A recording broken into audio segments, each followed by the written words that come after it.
gonna work on my brother's house this week and hopefully make some big progress.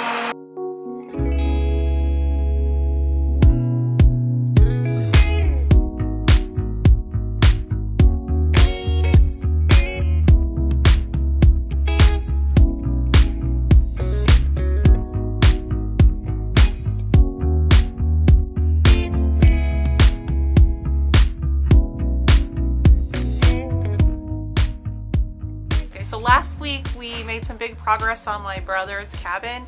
Got all the interior walls not only sandblasted and the old finish removed, but ground down and sanded. And this week we're really hoping to get that interior finish on all the interior logs. While we're spraying, we want to spray everything. And there's some more woodwork that my brother wants to add to his cabin. He wants to add a set of wood beam stairs, and he wants to add beamwork over the kitchen, and a pony wall in the upstairs loft, and then all the trim work. So we need to tie up all those loose ends, and then we can just go to town, spray everything, get super messy in one day, and then just be done.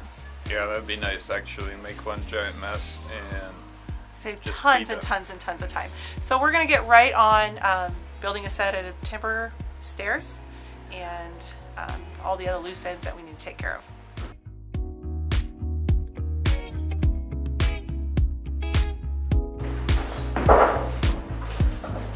Stair stringers.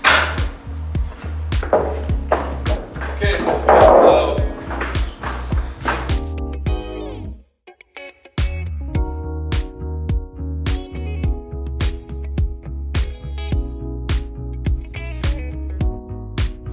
I'll walk back and you can walk that way.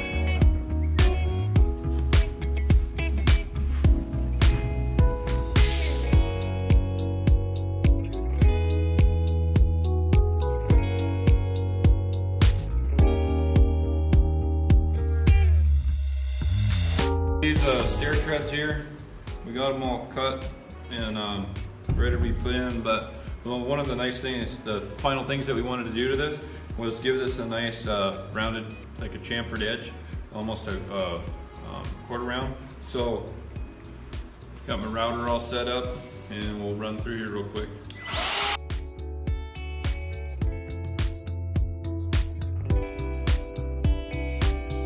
See how that gives a nice round edge? We'll finish sanding this stair tread before it goes in, but that way when you're walking up and down the stairs you don't have a sharp edge to hit.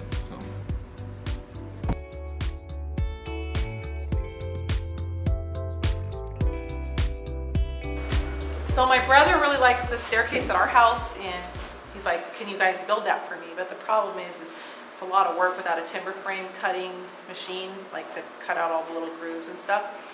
So Jacob and I racked our brains, like how can we give him that look without it costing $10,000? Yeah. So we're gonna show you what we did here. We wound up getting some timbers out of Fairbanks. They were just rough cut timbers. We wound up hand planing them. We got this big 12-inch planer, planed it all up, and then to give the look of timber frame. Well, the original idea was to do like bolts on the outside, and I was like, there's gotta be a better way, because that's all you're gonna see is exposed fasteners. So Jacob's like, what about using some metal angle? It's really cheap.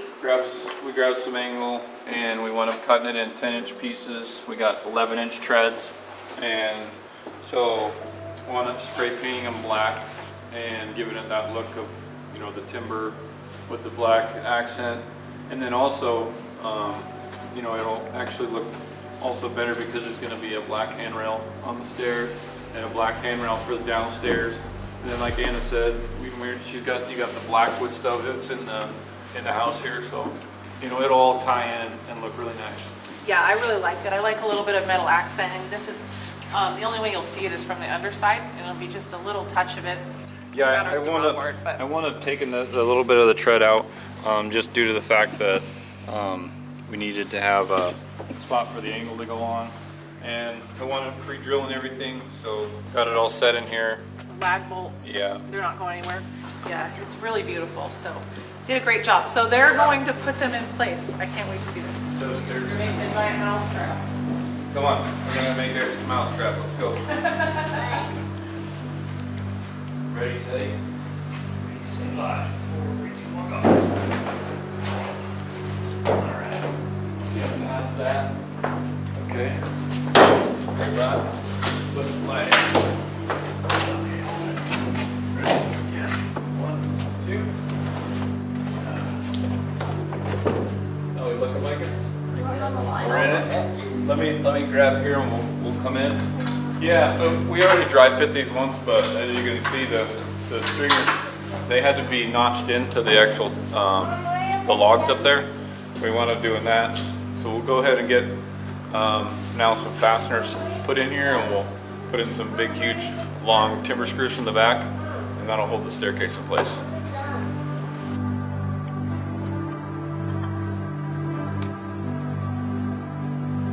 That looks pretty good. Let me put a timber screw in the back.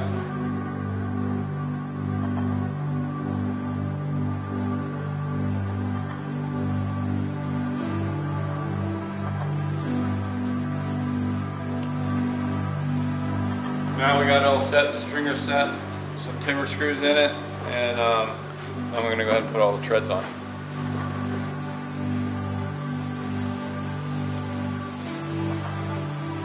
So we wound up cutting the stair treads out for the angle iron that's going to go on here, and works out quite well because of the fasteners that are there.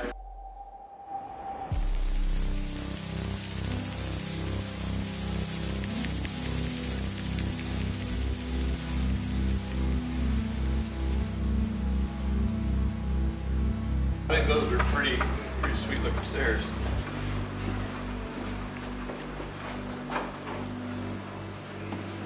So you guys didn't make any mistakes on it? Oh yeah, really?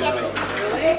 Yeah, they kind of bore too long. There's one somewhere. No, A good not carpenter never tells us a mistake. Yeah.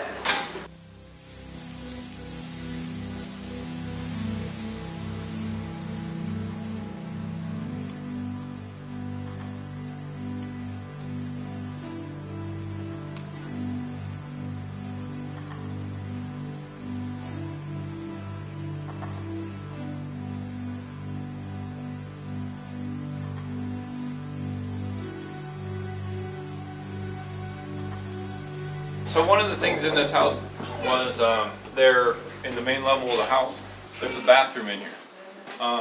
But to get to the bathroom, you had to go through the spare bedroom to actually use it.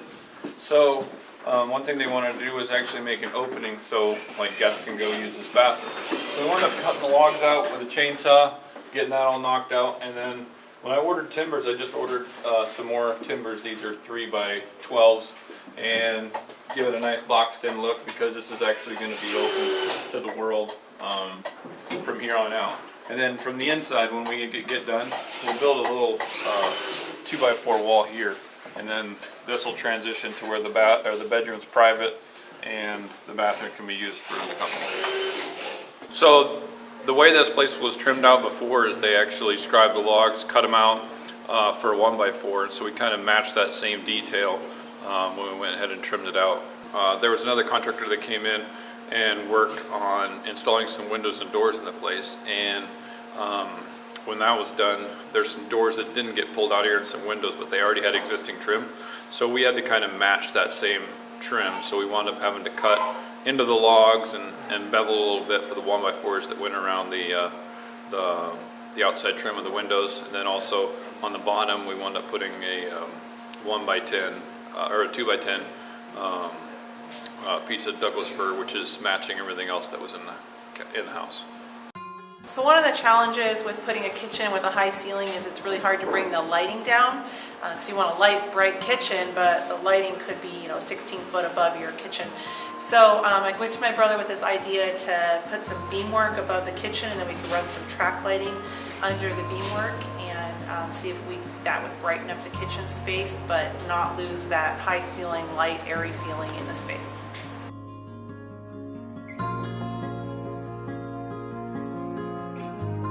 They look really good. We wound up having to notch a couple of the beams to make them look right, and we got to go ahead.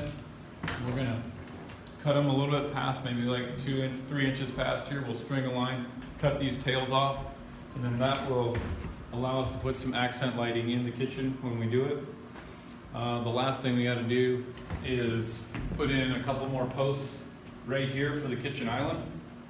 And then once that's done, then all the timber work will be done inside the inside here, and then we can go ahead and get ready to put the paint on, or the poly. So we just ordered up some rough cut beams and got them planed up so they look real nice, and just put them right up above where the kitchen is. And we moved around, there's a tie beam that runs all the way across the center of the cabin, and that's to keep the cabin walls from spreading. So we just moved those beams in around the kitchen to kind of frame out that space a little bit. I think it looks really nice. Now that the enormous job of sanding and refinish all these logs inside this place is all done, you definitely want to go ahead and put a finish over the thing, because then you can preserve it and it'll be forever. So we're going to go ahead and throw water base. It's a kind of like a transparent stain, but it's going to put it over the logs, and then after that we'll go ahead and put an actual poly over top of it, so you know, they could be wiped clean logs later on if they get dust on them. This turned out so good. So we walled in those eaves, and I actually feel like it made the space feel bigger. I think it's good. It'll help. It's Support those huge. gables. Yeah, they probably. And hey, nobody said thank you that they don't have to crawl in there with a brush. Who thanked me for that? Nobody. When we chose a semi-transparent stain to put over top of it, we wanted something that was light, yet also brought out some of the grain features in the log to make it look nice, but still keep it light.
How you guys on? How's it going in there? It's going.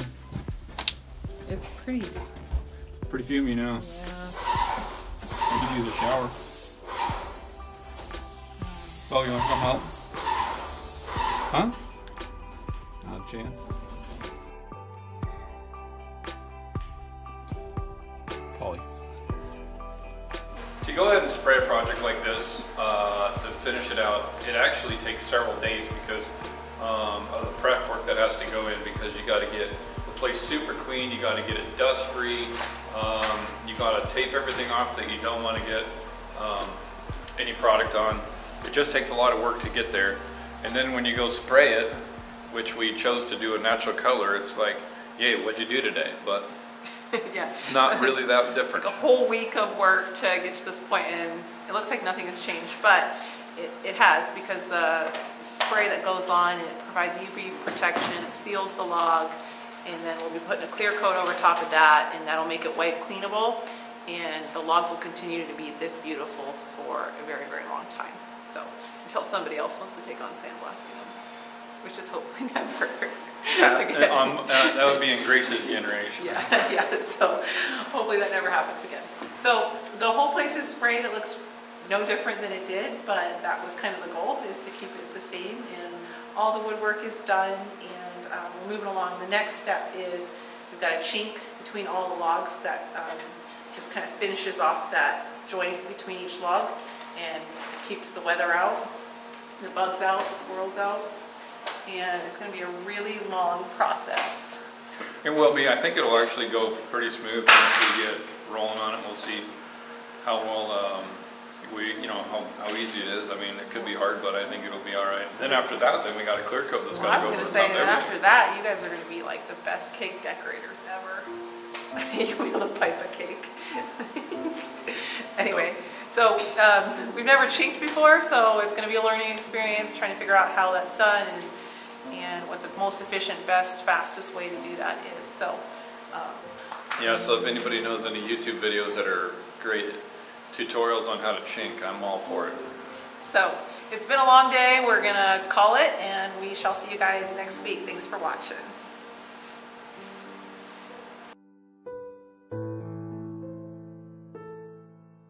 The product really helped the sealing and evened it out. Yeah, that part there doesn't have it. This side does. And the bottom. Bottom too. Yeah, It's really hard to tell actually where we've been. I can tell because you can see it's Tell got the like a white little side. bit more of a muting. Yeah. Beams here are going to be on either side of the island, so we won't just have like beams sitting in a random place in the middle of the floor. And I won't go in between, and there will be a sink here, and dishwasher. There's going to be a pantry over there, and then the back wall will be the fridge and the range.